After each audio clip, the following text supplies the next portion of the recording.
Kailangan ano natin, kalimutan tayo.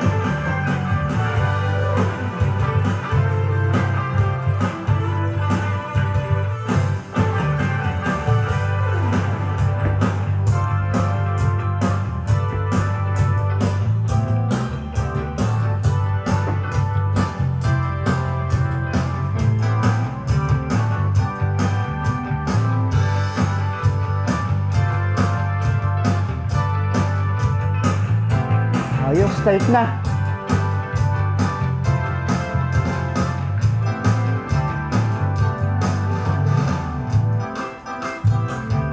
Michael Jackson nga yung patunog mo ah. Ano yung mix mo? Parang Michael Jackson yung tunog eh, no? 80s. Yung drums, ginawa ko parang 80s. Okay. Ito tunog eh. Yung parang manipis lang siya pero ano, makapal. Oh. Tapos may, ano, may reverb na. Okay. Anong ginamit mo? Effects? Reverb lang? Ganda. Reverb lang pala yan. Ibang reverb. Maganda.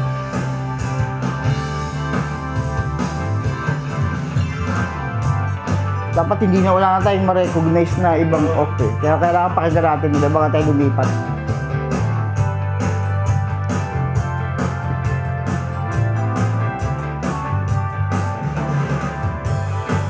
Grabe. Smooth. Good.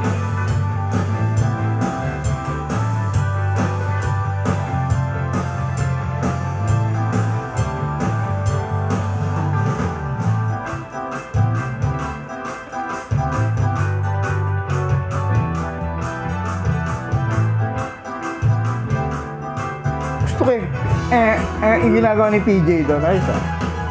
Yun oh. Parang gusto kong sabayan ng baseline yun. Tututu. At dapat pala si Joel. Para masarap labayan ng baseline, no? Ganda nun kung may baseline. Pero okay. Ito natin sa official. Oo. Sige. Pagawa mo kay Joel, maganda sabayan niya. Pag may vocals na pang Spotify. Oo, pang iba. Oh. Para may ibang mix ng ano. Ganda eh, nung linya. Sayang, mag-isa lang siya.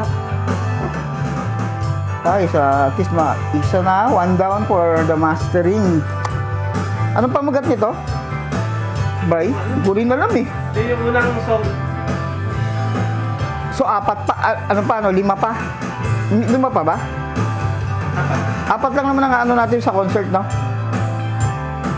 Ganda na. Ballad ata yung isa. Okay.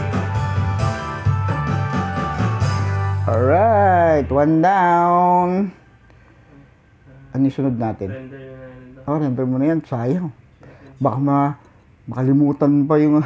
Kailangan na ito kaya ano para sa